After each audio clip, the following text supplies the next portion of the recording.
ఇందిరాగాంధీ ఒక పవర్ఫుల్ గురు, వాడి పేరే ధీరేన్ బ్రహ్మచారి. ఇందిరాగాంధీ ధీరేన్ బ్రహ్మచారికి ఢిల్లీలో మోస్ట్ పోష్ ఏరియా అయిన అశోకా రోడ్ లో 5 acre ల్యాండ్ జస్ట్ 50,000 ఇచ్చేసింది. వాడు ఏమనుకుంటే జరుగుద్ది. ఎగ్జాంపుల్ చెప్పాలంటే ఇందిరాగాంధీ గవర్నమెంట్ లో ఎవరు క్యాబినెట్ మినిస్టర్ అవ్వాలో కూడా వీడే లిస్ట్ ఇస్తాడు. సంజయ్ గాంధీ ప్లేన్ క్రాష్ లో చనిపోయాడు కదా, ఆ ప్లేన్ కూడా వీడిదే. వీడి దగ్గర అలాంటి ఏరోప్లేన్స్ చాలా ఉన్నాయి. కాశ్మీర్ లో ఒక ఇలీగల్ ప్రైవేట్ ఏరోప్లేన్ రన్వే కూడా ఉంది. మనోడికి అబ్రాడ్ నుంచి లగ్జరీ కార్లు, ఏరోప్లేన్లు గిఫ్ట్లుగా వస్తాయి. మరి ఇందిరాగాంధీ గురువు కదా, వాటి మీద ట్యాక్స్లు, కస్టమ్ డ్యూటీలు ఉండవు. ఇంకో ఎగ్జాంపుల్ ఏంటంటే ఢిల్లీలో ఇంకో పోష్ ఏరియా మీద కన్ను పడింది మనోడిది.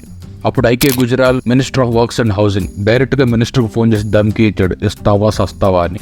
గుజరాల్ పట్టించుకోలేదని వీడు పని ఇలా కాదు, ఉమా దీక్షిత్ ని న్యూ హోమ్ మినిస్టర్ చేసి ఐకే గుజరాల్ కి బాస్ చేశాడు. దీక్షిత్ కూడా పట్టించుకోలేదు, చిరాకు దెబ్బి దీక్షిత్ కూడా పీకేశాడు. చూడండి, హోమ్ మినిస్టర్ కూడా పీకేసేంత పవర్ ఇందిరాగాంధీ వాడికి ఇచ్చిందంటే వాడంత పవర్ఫుల్ బాబా అని. ఇలాంటి మరిన్ని వీడియోల కోసం ప్లీజ్ సబ్స్క్రైబ్ టు త్రై టాక్స్.